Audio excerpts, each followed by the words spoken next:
sommes tous fiers des pas qui ont été réalisés par les uns et les autres et surtout de l'impact que cela a. Au-delà de ce que je dis, d'abord, nous devons être fiers de voir que le nombre de créations d'entreprises est très élevé dans notre pays, puisque nous sommes souvent nombreux à nous plaindre du poids et de l'importance du secteur informel, alors que nous avions la solution à notre portée.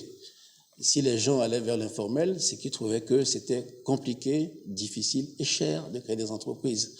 Nous avons fait les sacrifices qu'il fallait, c'est vrai, il y a encore à gagner, mais l'impact pour un jeune Togolais qui se découvre à la tête d'une SARL, je crois que c'est important pour lui d'abord, pour sa fierté, pour son ambition et finalement pour le pays. Si le secteur privé togolais lui-même ne trouve pas que nous sommes attractifs, comment voulez-vous que quelqu'un qui vient de l'étranger juge que le Togo est une terre d'investissement? Il fallait nécessairement que nous puissions prendre attache avec ceux qui sont dans notre pays pour leur demander, vous qui êtes des hommes d'affaires, qu'est-ce que vous voulez? Naturellement, si on les écoutait, on changerait tout. Mais nous aussi, il nous faut un peu d'argent. Le ministre des Finances est comptable du budget. Donc, nous avons noué un dialogue avec l'appui de nos partenaires. Et c'est comme ça que nous avons appris d'abord à mieux nous connaître, mais surtout à nous faire confiance. Les désaccords n'ont pas disparu, ils ne sont pas totalement satisfaits, nous non plus. Mais au moins, il y a cette confiance-là et cette assurance que dès que ce sera possible pour l'un ou pour l'autre, ou pour les uns ou pour les autres, nous allons pouvoir avancer. Nous devons savoir que nous sommes en compétition avec les autres.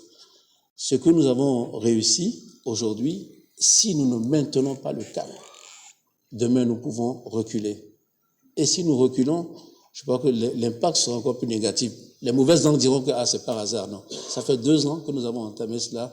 Il faut que l'année prochaine, nous puissions maintenir le cap, même si les périodes de campagne électorale ne sont pas forcément propices aux réformes. Il faut que dès maintenant, en tout cas, c'est l'instruction que j'ai donnée au ministre, que je donne à l'administration, dès maintenant, nous prenions de l'avance sur les réformes que nous devons réaliser pour l'année prochaine. Comme j'ai dit tout à l'heure en Mina, je dis pour nos amis qui ne comprennent pas Mina, je ne veux pas avoir honte l'année prochaine. La croissance inclusive, le développement, la prospérité pour notre pays, c'est possible.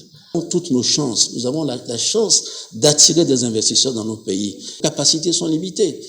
On va pas, si on a besoin, ou bien si on ne peut payer que 1000 instituteurs, on ne va pas recruter 5000 parce que vous ne pourrez pas les payer. Nos capacités sont limitées. Tout ce que nous pouvons faire, c'est créer cet environnement-là, avec ce qui a été dit, créer cet environnement pour que le secteur privé puisse venir investir dans notre pays.